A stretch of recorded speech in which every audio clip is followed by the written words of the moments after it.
Jornalismo. Informação. Opinião. Humor. Opinião para quem tem pressa. O Meia Hora está no ar.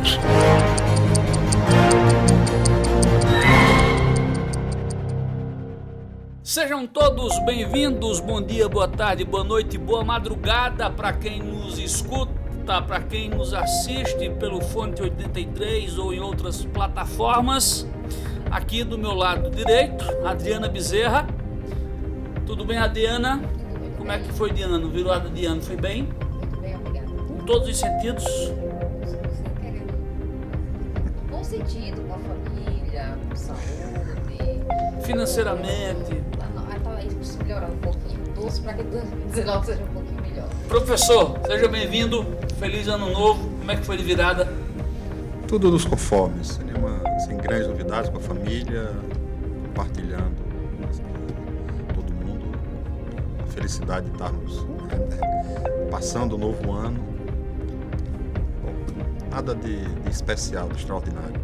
Hoje as duas grandes novidades, pelo menos no nosso ramo, no nosso meio, foi o lançamento do portal fonte83.com.br, que passa a ser o novo site do grupo, que era blog do Gordinho antigamente, e também hoje teve o lançamento do blog do professor Flávio Lúcio, que o endereço é www.leiaflaviolucio.com.br, e também tem o blog da baixinha adrianabezerra.com.br. Mas sem arrudeios, vamos aos principais assuntos.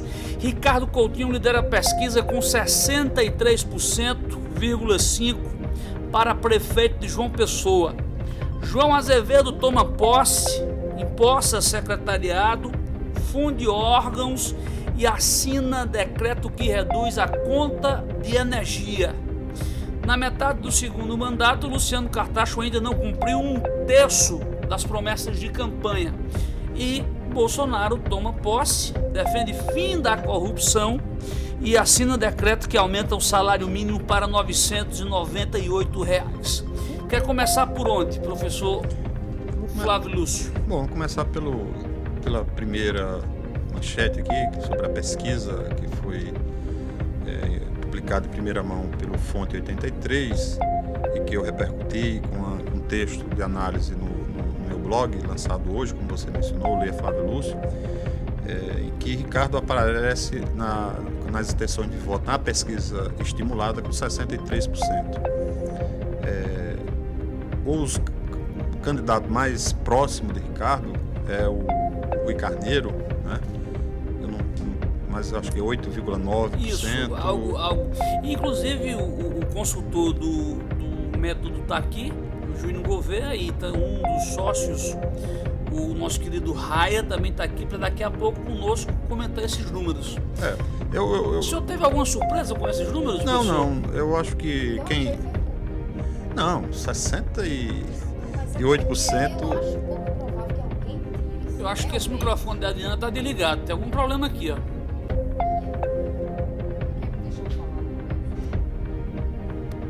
Era aí, Adriana. Fala agora. Alô? Agora sim. Tá? Tá.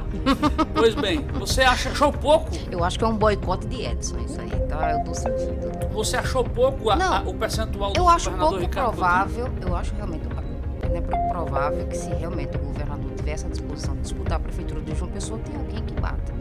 E ele sai com quase 80% de aprovação, né? Isso é um índice altíssimo. Então, assim, como candidato, ele cai em relação ao governador, é isso que eu tô entendendo? Mas nem todo mundo que aprova vota. Isso a grande questão, Adriana, lógico. assim como Ricardo, por exemplo, já perdeu 2 eleições. Claro que ele não era candidato, eram candidatos apoiados por ele, mas da mesma maneira que João Azevedo, que partiu com menos de 10% no início da campanha, né, e foi crescendo ao longo, sobretudo depois que iniciaram os programas da televisão, João Azevedo venceu a eleição contra um poderoso esquema da oposição, né, de prefeituras e tudo mais. Por quê? Porque quem estava em julgamento em 2018 era o governo Ricardo Coutinho, assim como em 2012 foi o governo Agra Ricardo lançou um candidato contra a Agra naquele momento, que foi Luciano Cartacho, o candidato de Agra era Luciano Cartacho, e em 2016 foi o próprio Cartacho que se candidatou à reeleição. E, portanto, sua gestão administrativa que foi... Eu concordo que é difícil... O que o professor está querendo dizer, para mim traduzir, é de que quando você pede voto para outro candidato na sua sucessão, é bem mais fácil transferir o voto do que quando você pede voto para a sucessão de outro.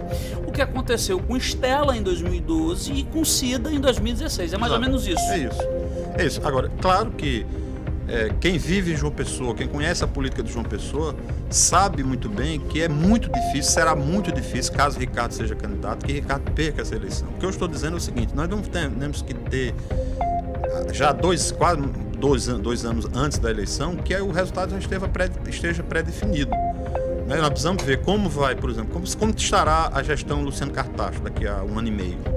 Um outro aspecto importante, na pesquisa sem Ricardo, quem fica em primeiro lugar é o Valber Virgulino, deputado estadual. Isso. Né? Quando você tira Ricardo e coloca agentes do PSB e tira Julian Lemos, que representa o mito, e coloca o deputado eleito Virgulino, ele lidera a pesquisa para prefeito de João Pessoa. E aí, nesse caso, por exemplo, como estará o governo Bolsonaro daqui a 1 ano e meio?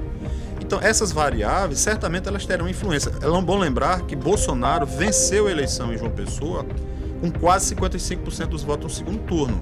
Então, se Bolsonaro tem um desempenho administrativo que mantenha, pelo menos, esse eleitorado que ele conquistou fiel à sua proposta, ao seu modelo de governo, certamente essas candidaturas ou de Valber Virgulino ou de Julian Lemos deverão ser consideradas também. Não, mas ele precisa operar um milagre da multiplicação. Sim, aí é outra história, né? E se eu jogar um veneno para vocês, e se daqui para lá um Rui Carneiro for o candidato de Cartacho e aliado de Bolsonaro, que pode acontecer, Rui chegar na Câmara Federal, ele tem muito mais poder de articulação do que Julian Lemos, isso é inegável, e começar a se aproximar e ser um cara ligado aos dois. A resposta para isso, acho que o oráculo para ser consultado é o de Paulo Guedes e da equipe dele. Porque se o governo Bolsonaro conseguir produzir alguma coisa na economia, atacar o desemprego, produzir um PIB menos modesto do que tem acontecido, né, que o Temer produziu, ele chega, né, daqui a 2 anos com realmente mantendo essa capacidade de transferência de votos, de impacto eleitoral que ele demonstrou muito fortemente, somente na região sudeste. Você vê, tem em Minas, Rio, São Paulo e tudo canto assim, desses grandes centros, ele teve um papel muito decisivo, ele conseguiu estender essa onda conservadora. Agora, 2 anos depois, se Paulo Guedes não conseguir produzir esse milagre, aí, meu bem, agora, 2 anos de governo já é tempo de colher desgaste. Querem fazer uma apostinha comigo? Os dois? Que ele vai estar... Não. Vitando em 2020. Que quem hoje lidera as pesquisas e se fosse candidato seria imbatível, podia vir a mãe de Pantanha, imagine Bolsonaro, e caso se for candidato é imbatível contra qualquer candidato, só que ele não é candidato a prefeito.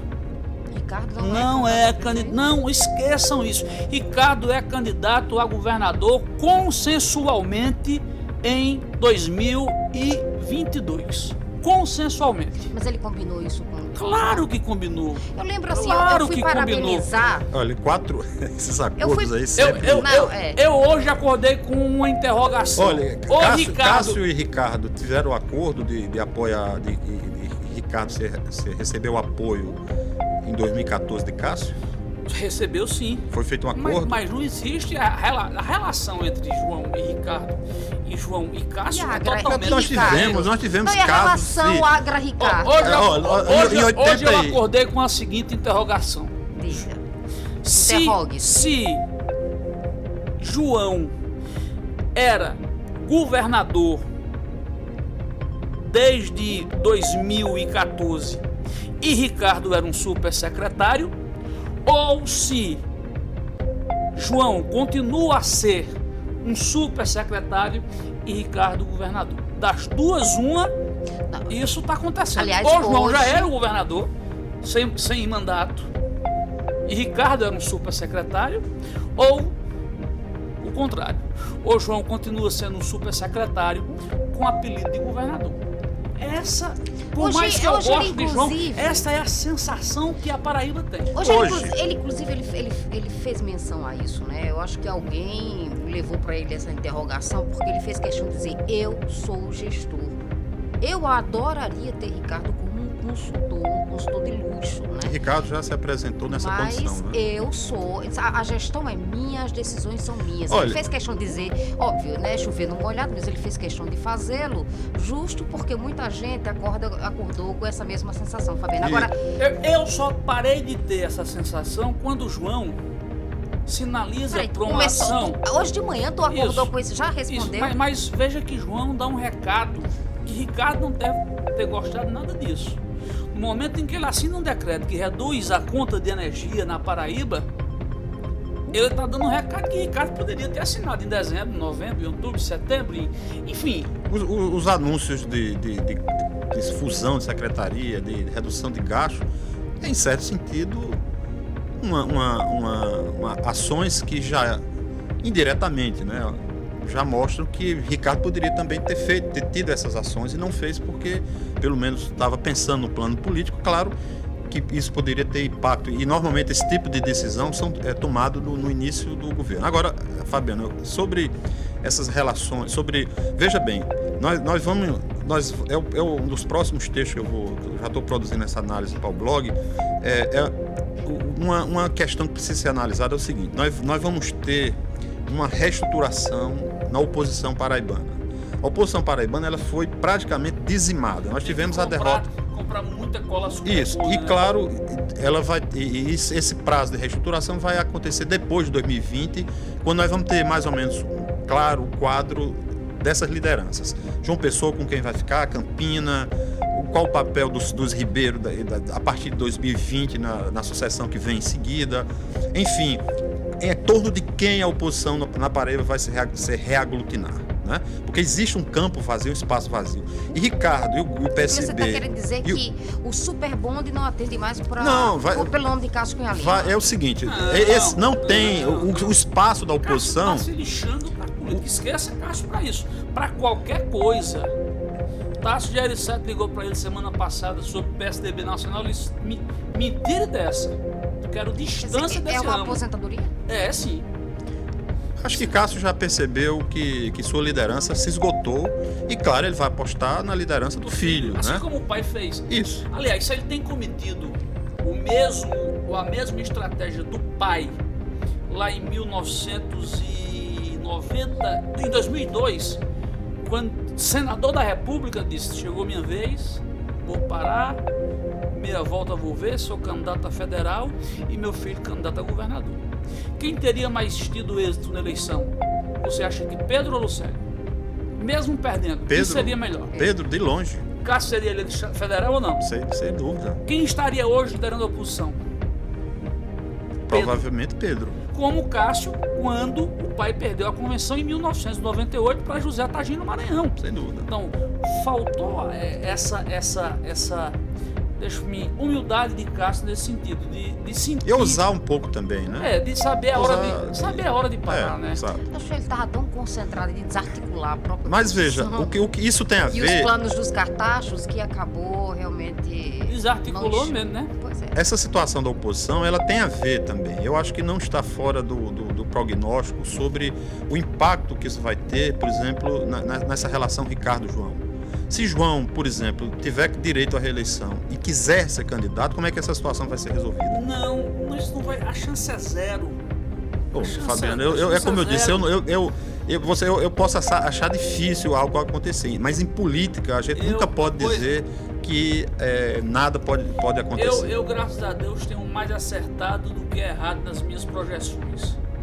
Mas Ricardo, candidato em 2022, João cumpre um papel de 4 anos, está fazendo e vai fazer bem feito. Nós vamos apostar aqui, porque eu já penso, nós vamos Eu acho que Ricardo vai ser o candidato a prefeito, porque Ricardo não vai arriscar. Ricardo, sem mandato, 4 anos, né? é um espaço. Ele é um político, ele é um cara que há muito tempo toma decisões. Exato. Né? E eu acho que se tem uma candidatura. Você acha que ele perdeu a caneta? Ele perdeu a caneta. Com todo respeito. O protagonismo de ser sou. E essa afirmação de João hoje nas entrevistas, que você viu, eu escutei também as entrevistas de João, dos assessores dele, essa questão está sempre presente. A reafirmação de que João é o governador, é o João que toma as decisões e tal. Isso está no começo ainda, nós estamos no começo do governo. Isso tende a se acirrar cada vez mais. Não adianta, João, dizer uma coisa e fazer outra. A nomeação da doutora Amanda, que pese sua competência, para João é um desagravo administrativo. João tem uma secretária de finanças que ele não pode olhar com cara feia. Que ele não pode dar um carão. Isso vai se manter? Que ele não pode dar um carão. Então, são essas coisas que Mas tem isso que se ser mantém? medida. Isso se mantém? Porque isso é uma coisa no começo, nós estamos no período da lua de mel. Deixa eu fazer o seguinte, eu vou chamar um rápido intervalo comercial com o jingle do Fonte 83, para depois já vir com o consultor do Instituto Método, tem doutorado em estatística, mestrado em estatística, Júnior Gouveia, e também Raia, que é ex-Seis Sigma, um instituto famoso, era sócio e hoje também é dono do Método, para comentar a pesquisa de João Pessoa e extrair algumas coisas que ninguém tem ainda. Só para encerrar esse capítulo das relações, assim, não tem nada que tenha potencial, maior potencial de destruir o aborto que o poder. Ai, meu Deus. Deixa eu só dar um dado, que daqui a pouco nós vamos dar com exclusividade, que ninguém deu no Fonte, nem em Lúcio Flávio, nem Adriana. A aprovação de Cartacho despencou pós-eleição para governador. Nós comentamos isso daqui a pouco. Você está acompanhando o Meia Hora. Opinião para quem tem pressa. Você está acompanhando o Meia Hora. Opinião para quem tem pressa. Aqui sou eu, tô aqui com o resultado, só para detalhar, a pesquisa foi realizada dia 27 e 28 de dezembro, tá? Finalzinho do ano, aqui na cidade de João Pessoa. Para se ter uma ideia, foram 3 mil questionários, não foi qualquer pesquisa não, nós fizemos uma pesquisa ouvindo 3 mil pessoenses, o que diminui muito, o professor sabe disso, é cientista político, os dois professores aqui também sabem disso, e quando você aumenta o número de entrevistas, cai o número de imagem de erro. Mas nós já comentamos aqui para prefeito, Júnior, consultor da Método, seria fato consumado, o Ricardo seria governador? Ou é cedo ainda para dizer isso? Está cedo ou não? Esses números já sinalizam para isso. Prefeito, perdão. Ele tem uma alta probabilidade de ser reeleito. Ser eleito. E apesar que está muito distante, a política é muito dinâmica e pode ocorrer fatos novos, mas dificilmente teria algum nome para bater de frente com expressão política e espólio eleitoral diante da aprovação que ele deixou o governo. Então você acha que Ricardo não é apenas hoje, não é favorito, até lá vai ser essa pisadinha, até se iniciar as eleições ele fica com 63, 65, é isso? Existe essa tendência, depende muito da aprovação do governo de João, mas a perspectiva inicial é essa, mas depende também, por exemplo, se a avaliação do governador, do prefeito Luciano Cartacho melhorar, ser melhor do que a de João, então tem outras variáveis. Eles falaram aqui uns 2 quilos, eu entendi 1 grama, mas eu queria saber o seguinte, por que a avaliação de Ricardo governador, ele chega aí quase 70, né? É uma coisa, um número realmente absurdo de aprovação do gestor. De ótimo e boa. De ótimo e boa. É bom que se diga isso, não é aquela aprova e desaprova. É uma coisa uma assim, muito mais difícil. É próxima de 80%. E aí quando você vai para a possibilidade... Isso é quando aprova e desaprova. Quando vem o ótimo, boa, regular, ruim, péssimo, não sabe, diminui um pouco. Mas fica ainda em 65% de ótimo e bom. Do gestor. Isso. Aí o candidato perde um pouco de musculatura. Por quê? Porque assim, nem todo mundo que Aprova, avalia vota, né? vai votar. Mas Não tem a o menor índice lógica pra mim isso. de aprovação do governo Ricardo Coutinho em 2016 era alto também. Provavelmente não tão alto porque obviamente nós tivemos mais 2 anos de governo, mas em 2016 era alto também. Deixa eu Maior que, Quando inclusive, o do Cida Cartaz. perde para Cartaz. Quando o Cida perde Deixa eu pra Cartaz. perguntar para Raia aqui. Raia, você acha que Ricardo, em sendo candidato, prego batido e ponta virada, pode dizer meu nome é tchau? Eu diria que a preço de hoje, sim. A preço de hoje, todos os fatores contribuem para Ricardo lograr êxito na eleição vindoura. Vamos lá. O número que ninguém tinha dado ainda. A aprovação de Cartacho, que até a eleição girava em torno de 65% a 75% de aprovação, cai para 46% de aprovação. É uma queda. Isso excluindo o regular, né? Isso Quando você inclui o regular aí, ela vai para mais de 70%. Isso, mas o regular, quando. O regular é regular, não tem. Mas não é uma desaprovação. Isso, mais ou menos. mas entre ótimo e boa, ele tem 46,9. Ele tinha entre ótimo e boa, até agora as eleições, entre 65 e 75 em todas as pesquisas. Isso aí significa que o pessoense se frustrou com a decisão dele de não concorrer, porque eu acho administrativamente não há nenhuma ação que respalde, né, esse encolhimento da aprovação. Eu acho o Cartacho, sinceramente, um bom gestor, né? João Pessoa limpa, surgindo novos equipamentos, parques, o que ele fez na Lagoa, as modificações na Orla. Eu acho que ele é um gestor acima da média até. Né? Não comete erros, Cartacho não comete erros. Eu acho que se for uma avaliação, é isso que eu quero saber, se é tem como mensurar isso, se é uma avaliação administrativa ou reflete um sentimento de frustração do pessoense que esperava tê-lo candidato. Aí só para quem entende um pouco de pesquisa, aí só conseguiria ser referido no Quali. Mas numericamente o que temos é isso. Por exemplo, Ricardo sai do governo com aprovação de ótimo em boa de 68,7% de João Pessoa. Não, sem dúvida. Eu insisto. O que estará em julgamento em 2020 não será o governo de Ricardo Coutinho, será o governo de Luciano Cartaz. Então, isso aí é uma variável que é mais importante do que, por exemplo, a aprovação do João Azevedo. Essa queda acentuada na aprovação de Cartacho, você acha que foi dada a derrota de Lucélio? Foi uma mistura de coisas? Eu traria uma série de fatores. Por exemplo, quando se compara a gestão, que na própria pesquisa tem, quando você compara em relação à gestão de Ricardo Coutinho comparada com a de Luciano Cartacho, a de Ricardo ainda é melhor do que a de Luciano Cartacho. Lá atrás, né? Com o Ricardo lá de trás. Ricardo faz tempo que foi prefeito, né? Não, quando você pergunta quem foi o melhor prefeito da história de João Pessoa espontânea, Ricardo tem 43,8 contra 13,2 de Cartacho. Agora, é bom lembrar também que um candidato, o prefeito no exercício do cargo, ele tem o ônus e tem o bônus também. Então, ele tem um desgaste natural. É muito mais fácil julgar a administração de Ricardo à distância, quando você tem mais ou menos o ciclo completo, do que a gestão, uma administração de Cartaz que está em andamento. Aliás, ainda faltam 2 anos para ser concluído. Né? Isso. Eu ainda traria mais um outro elemento. A gestão de Ricardo enquanto prefeito, ele foi um divisor de águas. É como se até a gestão de anti-Ricardo, que antecedeu a de Ricardo, eu vou dizer assim, não era tão profissional. Então, quando o Ricardo veio, o Ricardo profissionalizou e mostrou isso para a população. Então, o Ricardo deixou o recado de que faz e que gere. Então, veio o Luciano.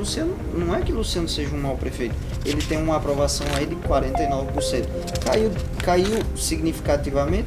Pode ser um rescaldo da eleição? Pode. Mas quando se pergunta se você votaria num candidato a prefeito apoiado por Luciano Cartacho, é 58,5 de sim. Pois é. Que é dentro daquela linha que o senhor fez um artigo dizendo que um candidato de Luciano é sim competitivo, mesmo contra Ricardo, quem quer que seja. Eu concordo em gênero, número e grau. A avaliação de Cartacho é de fundamental importância para determinar o candidato competitivo para que venha a disputar. E o perfil do candidato, depende de uma série de questões que eu acho que não serão definidas agora, né? Em um artigo, desculpa, eu acho que eu estou até tomando, mas em um artigo que eu publiquei recentemente, eu fiz um estudo de relação entre a avaliação de governo e transferência de voto. Né? Então, a gente tem que ter um entendimento que a avaliação é de fundamental importância para o voto, para a transferência do voto. Enquanto você tem 58,5% dizendo que votaria no candidato de Luciano Cartacho, aí você tem 66,7% dizendo que votaria no candidato apoiado por Ricardo. Isso.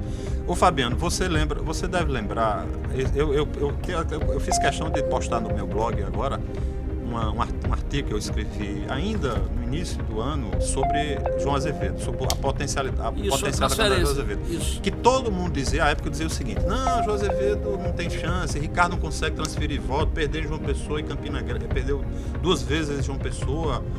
E era quase uma certa unanimidade na opinião política, né, nos blogs, etc., sobre entende? Eu peguei 2 exemplos recentes não, da eleição de 2014, que foram os exemplos da Bahia e do Ceará. Existem outros, mas eu peguei esses 2 que são governos perfis mais próximos ao de Ricardo. E nós tivemos a mesma situação, né? Candidatos relativamente desconhecidos que foram lançados no ano da eleição e que acabaram vencendo no primeiro turno, o que acabou acontecendo aqui na Paraíba. No início do ano, quase ninguém apostava, a não ser, obviamente, o próprio governador Ricardo Coutinho e outras pessoas, que apostavam na viabilidade eleitoral de João Azevedo, em razão do histórico de derrotas aqui em João Pessoa.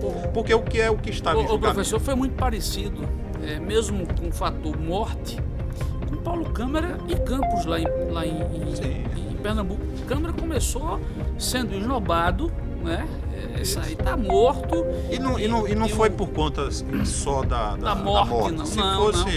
Se ele tivesse vivo, talvez até... A maioria seria maior, né? Mas foi pelo legado administrativo de Eduardo Campos que Paulo Câmara conseguiu se eleger naquela época. Vocês avaliam também a performance de João também vai influir sobre esse resultado. Então, não, se João foi um grande candidato. Eu tô falando de eleição para prefeito, né, daqui a 2 anos. A performance de João no governo também vai ser um elemento também, né, que vai impactar nas eleições. Deixa eu trazer aqui só mais uma informação. Você sabe qual é a maior torcida da Paraíba de João Pessoa? Uma torcida? Não precisa nem fazer pesquisa, Pessoa, Fabiano. Com 33,3%. Fazer o que de esporte? Sim. Botafogo. Flamengo. Ah, sim, Flamengo. Flamengo disparado. E para minha surpresa, o Vasco tem uma torcida maior do que a do Corinthians em João Pessoa. Não surpresa nenhuma. Você não tem surpresa disso? Eu também não. Eu sempre discordei. Porque quem vive o dia a dia da cidade sabe quantos corintianos existem em João Pessoa, mais ou menos, né? Então esses números que inflam o peso do Corinthians no Nordeste todo, certamente não se baseiam em pesquisas como essa, com essa amplitude. Eu concordo plenamente. O Botafogo... Quem é Flamengo e quem é Vasco aqui? Eu sou Flamengo. Botafogo Ele é Flamengo, eu sei, você é Flamengo. 7,4%. Eu sou Flamengo e Botafogo. Eu sou Flamengo e Botafogo. Nós estamos partindo pro encerramento. Amanhã nós teremos... Amanhã nós teremos Nem falamos da caneta BIC. Amanhã nós teremos números de Campina Grande. Eu recebi já os números de Campina. É tanta coisa que eu estou desorientado. Vamos ter ainda hoje, de manhã, desdobramentos do número de João Pessoa, né? O segundo cenário. Nós fizemos aqui a rádio que tem uma audiência em João Pessoa, qual é o comunicador que tem ainda o maior recall. E nós tivemos uma surpresa, aí eu acho uma surpresa na segunda colocação, que é o Bruno Sacauê. Eu já vinha desconfiando dessa posição de Bruno, mas não sabia que ia chegar tanto. E Bruno hoje é o segundo nome da imprensa paraibana. O primeiro, Samuca, segundo Bruno, terceiro, Siqueira Júnior já, né? Siqueira já é o terceiro. E nós vamos desdobrando esses números, seja no fonte83.com.br, no adrianabezerra.com.br ou no leiaflaviolúcio.com.br. Professor, obrigado, prazer recebê-lo aqui no Meia Hora. Eu gostaria de agradecer a oportunidade para poder apresentar o Instituto A Paraíba. Isso, o método já nasce, na verdade, com dois grandes nomes, um como consultor, Júnior Gouveia. Dá aqui, Júnior, teu currículo, só para quem está em casa conhecer um pouco do teu currículo. Você é professor da Universidade Federal da Paraíba. Sou professor federal da Paraíba, tenho graduação, mestrado, doutorado em estatística. Peraí, doutorado, mestrado e graduação em estatística. E já acompanho assim algumas eleições, sempre com... Foi, no caso, você era antes proprietário do Sigma Álgebra. Do Sigma Álgebra e agora é consultor da Método Inteligência. Já Raia foi proprietário da Seis Sigma, que é, e temos que reconhecer, um dos principais institutos do Estado em assertividade, e era Raia o estatístico responsável pela Seis Sigma, e pode falar um pouco do seu currículo, Raia. Eu sou graduado em estatística, sou mestre em estatística, tenho um MBA em marketing político, sou especialista em estatística, né? Comecei desde 2008 enquanto estatístico júnior na Census. No Census, né? É uma empresa de Belo Horizonte. Um dos maiores institutos do Brasil, né? Pelo menos em credibilidade é Folha e Census. Vim para Paraíba e logo em seguida surgiu a Seis Sigma e aí a gente acompanhou até a eleição passada de prefeito. De prefeito. Do estado eu já estava fora, né? E já estava fazendo outros trabalhos já por fora. Quando lançou o Método Inteligência e Consultoria, só para entender, esse Instituto Método não tem nada a ver com o método que fez pesquisas para o Correio da Paraíba, que é de Pernambuco, de Recife. Lá era Método Pesquisa, não é isso? Não, era Instituto Método, né? Esse é Método Inteligência, Consultoria em Pesquisa. Não tem nada a ver com aquele lá das pesquisas do Correio da Paraíba. Isso, a gente surge com a ideia de trazer uma inovação em pesquisa. Nós temos só a título de informação, nós temos um aplicativo, nós aplicamos todos os questionários nas quais são 100% auditadas, onde podemos ouvir todas as entrevistas, né? Temos as respostas em tempo real e isso facilita, né, o retorno e a credibilidade da empresa. Então a gente já vem com essa linha de proximidade e de compromisso com o resultado. Obrigado. Professor, você tem alguma coisa contra Jair Bolsonaro tomar posse assinando com a caneta BIC? Essa mulher botou na cabeça que era uma encenação de marketing. Não é. Tá lá, não tem caneta, olha, se prepara lá, vamos encerrar com você. Que é isso, Adriana? Quer dizer que o cara não pode... Pronto, eu tô aqui com uma BICzinha aqui, ó. Não, você duas. tá com a mão blanca. Tem duas. Você botou... Você resgatou essa BIC agora pra dar uma bolsonarada. Você imagina a quantidade de fotos que foram tiradas no momento que Bolsonaro assinava o ato de posse, ou seja, imagens que vão percorrer o mundo. Então isso não foi por acaso. Não é porque Bolsonaro... Você acha que foi uma ação de marketing? Mas é óbvio que é. A candidatura de não Bolsonaro foi isso. Não há nenhum improviso, no aparente improviso de Bolsonaro. A gente não pode transformar isso numa... imaginar que só porque isso traduz uma simplicidade de alguém que assina um documento. Pois deixa eu desfazer o fake do dia. Disparou em todas as redes sociais que Bolsonaro não aumentou o salário mínimo como deveria. Isso é fake. O salário mínimo é reajustado junto com a inflação do ano. Acontece que no orçamento do ano passado foi projetada uma alta de mais de 4%, sendo que ao final do ano a inflação contabilizou menos do que o esperado, atingindo 3,56%. Ou seja, a culpa do salário mínimo não ter ultrapassado os R$1.000, como todos esperavam, não foi de Bolsonaro. Mas olha, mas a opção falando política, ele poderia ter mantido o aumento. Mas todos ele poderia ter mantido o aumento. Não, mas todos seguem. Mas se ele planejou, porque também tinha um planejamento de alta de inflação. E não teve a inflação alta. Mas aí o que eu estou dizendo é o seguinte, ele poderia ter mantido o aumento. Ele não manteve porque a política dele Por outro lado, não é fake news. Não dá reajuste real de salário. Né? Não é fake news, infelizmente, é uma dura e eu acho que tensa realidade né, a incorporação da FUNAI ao Ministério da Agricultura, ou seja, traduzindo os ruralistas, né, porque a pasta já está com uma ruralista, uma grande proprietária de terras, voz de um bloco, né, da bancada, né, da bala, né, não, é a bancada da terra, né, enfim. A FUNAI, quer dizer, os destinos, a política indigenista brasileira passa a ser gerida pelos ruralistas, Apesar com de que- quem, historicamente, os índios têm uma relação de conflito, né? Você sabe que ela vez por outra Não. diz que é Índia, né? Não, sabia? eu sou índia. traços, Não, né? eu sou índia. Agora- Desde que Luiz Torres virou secretário de comunicação, que ela é Não sou Agora você quer parente do lembrar? Luiz Torres. Não, Índia, não porque sou. ele é Só quer apelidado de lembrar? índio. Porque Não, ele é apelidado de Luiz índio. é índio lá do Maranhão, né? Eu sou aqui, próximo de Marcação. Eu só quero lembrar, Adriana, só para encerrar, Ô, Paraíba, que pô.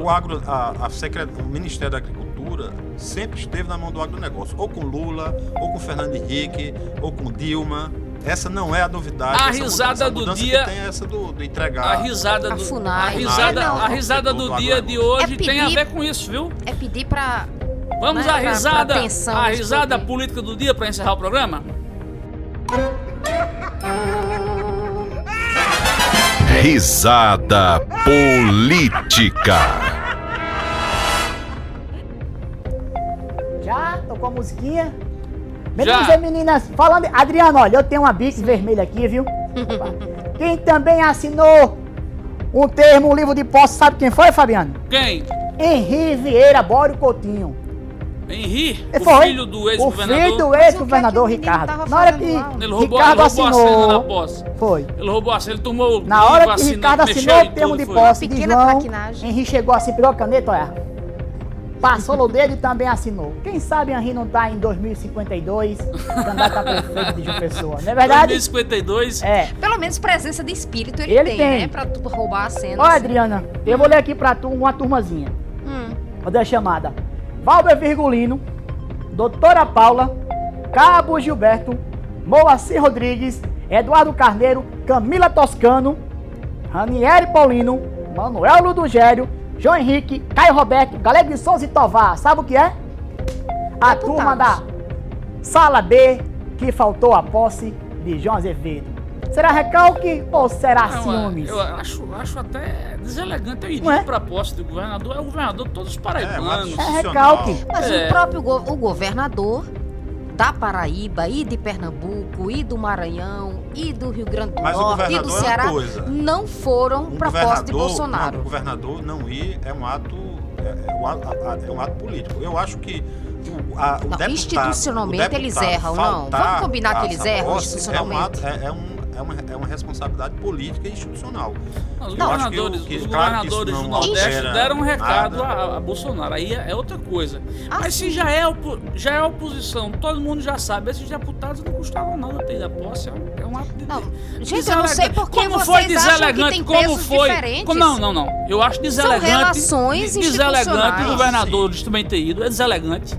É deselegante. Não, é um pouquinho pior que isso, Fabiano. É deselegante. Porque, olha só, até falávamos hoje desse adágio aqui, que é muito comum na Paraíba, que quem come do meu pirão sente o meu cinto, né? Meu cinturão, né? E assim, o Nordeste precisa muito da nutrição dos cofres da União. Então, institucionalmente, esses governadores teriam que ir, sim, até porque você vivem tá- de piros na aí mão em você tá Brasília. politizando E aí, tudo. Quer quem dizer, que sabe? se o cara não tiver e não der apoio a Bolsonaro, então o Pires vai estar seco sempre. Olha, para começo de conversa, Bolsonaro, que não fez o menor mistério no pronunciamento dele, voltou pro palanque e disse: vou destruir o socialismo. Olha pro Nordeste dizendo: tá lá o último rincão, a trincheira, o último reduto do socialismo do Brasil. E ele vai tomar isso com obra, anote. Ele vai tomar isso não é com chicote, não, é com obra, é com ação. Anota o que eu estou lhe dizendo, aquele menino, aquele Digo amém para isso, meu filho. o tenente, ele é. Esse capitão. Cabo Não. Maria, o cabo chamar um tenente, Rebaixou. é um- Rebaixou o presidente agorinha. E pra você ter. viu que ele pediu licença ao general ontem na hora de falar? Pois é. O que é o respeito da hierarquia? Mas ele não está dentro de uma corporação, ele é presidente da República. Mas pediu, Então você viu que ele pediu? Não, ele já fez pior, ele já bateu continência Esse é pra um para a assessor bandeira de americana já, e para um assessor de Trump. Isso é Pra encerrar, a Eu praga espero, do dia. a praga- eu prefiro achar que isso é cacuete. A Sabe? praga, Porque não é a possível. praga do dia. A praga do dia, eu vou ficar junto de Adriana, que eu sou Não, da pra mim não, traição. por favor. Viu, Adriana? Não vai traição, sem marcação, e a praga do dia vai para Jair Messias Bolsonaro. Uma flechada bem no olho de Tandera, no seu, porque você botou pro povo do Ministério da Agricultura pra demarcar as terras indígenas. Pra se lascar, mano. Tchau, um abraço, Paraíba, até amanhã, se Deus quiser. Praga é corajoso. Tchau, Adriana. Até amanhã, se Deus quiser. Professor, um abraço, Paraíba, meia hora de hoje, que nem sempre será meia hora. Deu quanto hoje? Hoje deu 40. Mentira. Imagine que você queria deixar 15 o nome. Tchau, tchau. Jornalismo. Informação. Opinião. Humor. Opinião para quem tem pressa. O Meia Hora está no ar.